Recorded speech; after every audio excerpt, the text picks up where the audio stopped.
वीरमदेव और फिरोजा की प्रेम कहानी, अलाउद्दीन खिलजी की पुत्री फिरोजा और जालोर के कानड़देव के पुत्र वीरमदेव के एक तरफा प्रेम और जालोर युद्ध जो कि 1311 से 1312 ईस्वी में हुआ था, एक दुखद ही इतिहास की घटना है जो इस प्रकार है।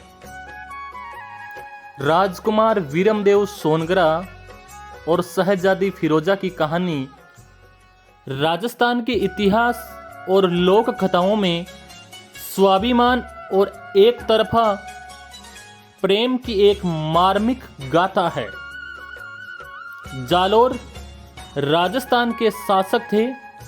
कानड़देव सोनगरा चौहान के पुत्र वीरमदेव थे। वह अपनी सुंदरता और वीरता के लिए विख्यात था। लोक कथाओं के अनुसार जब वीरमदेव दिल्ली के सुल्तान अलाउद्दीन खिलजी के दरबार में थे, तब अलाउद्दीन खिलजी की बेटी फिरोजा ने उन्हें देखा और अपना दिल वीरमदेव को दे बैठी और उन्होंने वीरमदेव के सामने विवाह का प्रस्ताव रखा, जिससे सुल्तान ने पहले मना किया, लेकिन अपने पुत्र के कहने पर प्रस्ताव को स्वीकार कर लिया।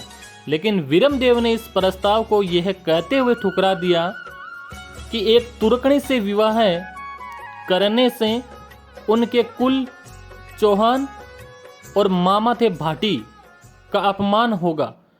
तो उनके द्वारा एक कहा गया प्रसिद्ध दोहा है, मामा लाजे भाटिया कुल लाजे चौहान, जे में परणु तुर्कनी तो पश्चिम उगे भान, तो पश्चिम उगे भान।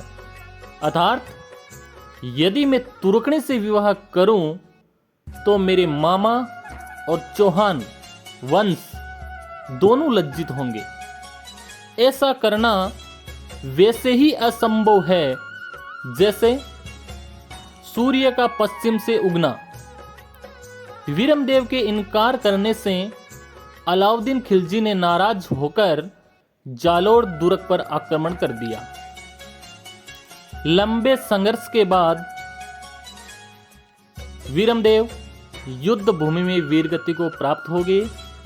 कहा जाता है कि वीरमदेव की मृत्यु के बाद फिरोजा ने उनके कटी हुई गर्दन को सम्मानपूर्वक स्वीकार किया और अंततः यमुना नदी में कूदकर अपनी जान दे दी।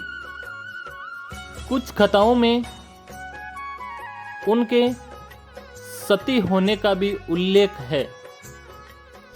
यह कहानी पद्मनाभ द्वारा रचित कानड़दे प्रबंध और मुहणोत नैणसी की ख्यातों में विस्तार से वर्णित है। अगर आपको यह जानकारी अच्छी लगी तो प्लीज हमारे चैनल को सब्सक्राइब करें और वीडियो को लाइक करके हमारा हौसला बढ़ाएं। तथा राजस्थान हमेशा से ही वीरों की भूमि रहा है और वीरों की भूमि रहेगा। अतः कमेंट करके जरूर बताएं। जय हिंद।